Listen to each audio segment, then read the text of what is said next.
Hello বন্ধুরা, চলে এলাম আবার একটা নিউ মিনি ব্লগ নিয়ে। আর আজকে আমরা বনভোজি যাওয়ার জন্য সকাল সকালে রেডি হয়ে গেছি। ভিডিওটা শেষ পর্যন্ত দেখো, তাহলে বুঝতে পারবে আমরা বনভোজি কোথায় যাচ্ছি। আমাদের টোটোতে সব সামান রেডি করে আমরা বেরিয়ে পড়লাম। দেখতে দেখতে চলে এলাম সোজা রানীবাঁধে। আর রানীবাঁধে আমাদের বাস দাঁড়িয়ে আছে ভারত সেবা আশ্রমে। আর ঝটপট লোড হয়ে সোজা চলে এলাম তালেবেড়ায়। আর তালেবেড়ায় এসে দেখি অনেক মানুষ পিকনিক করতে এসেছে। এখানে মেলা লেগে গেছে, সেরকম পরিমাপে লোক আছে, চারদিকে শুধু লোক লোক লোক। তাই আমাদের গাড়ি এসে দাঁড়ালো ঠিক মাঝ বরাবরে। গিয়ে গাড়ির থেকে আমাদের সব সামান নামানো চলছে। সব সামান নামানোর পর আমাদের মাইক কানেক্ট করা চলছে। দিয়ে সবাই বসে গেলাম মুড়ি খেতে। অনেকক্ষণ অপেক্ষার পর আমাদের কাছে মুড়ি খাওয়ার জন্য পেঁয়াজ আর কাঁচা লঙ্কা এসেছে। মুড়ি ঘুগনি দেওয়ার সাথে সাথে আমরা খাওয়া শুরু করে দিলাম। মুড়ি খেয়ে সোজা চলে এলাম তালেবেড়ার ড্যাম ঘুরতে। আমি তোমাদেরকে ঠিক মতন করে বলে বোঝাতে পারবো না তালেবেড়ার ড্যামের ভিউটা কত সুন্দর। তোমরা যদি একবার এসো এখানে তাহলেই বুঝতে পারবে এখানে ভিউটা কত সুন্দর। আর এইখানে তালেবেড়ায় ঘুরতে এলে নৌকা ভ্রমণ সুবিধাও আছে। আমরা তালেবেড়া থেকে গাড়ি নিয়ে বেরিয়ে গেলাম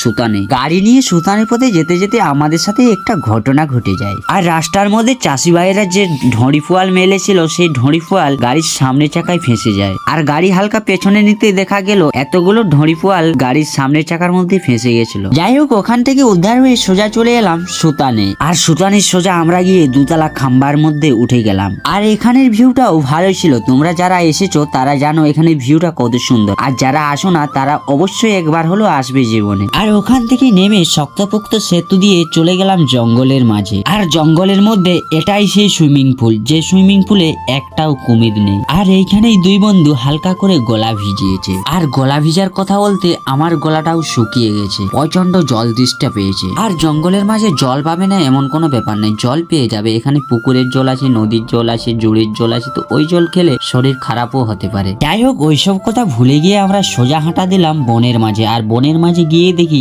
বনের মাঝে চাষিরা বীজ বুনছে। তার মধ্যে আবারও দেখা পেয়ে গেলাম রয়্যাল বেঙ্গল টাইগার। যাই হোক, ওখানে রয়্যাল বেঙ্গল টাইগারকে ছেড়ে ছুটতে চলে গেলাম বনের গভীরে। আর বনের গভীরে গিয়ে দেখি গাদা গাদা সিঁড়ি দিয়ে বনের মধ্যে হালকা করে ঝাপসার মধ্যে একটা বিল্ডিং করা আছে। তাই সেই সিঁড়ি দিয়ে সোজা উঠে গেলাম বিল্ডিং এর উপরে।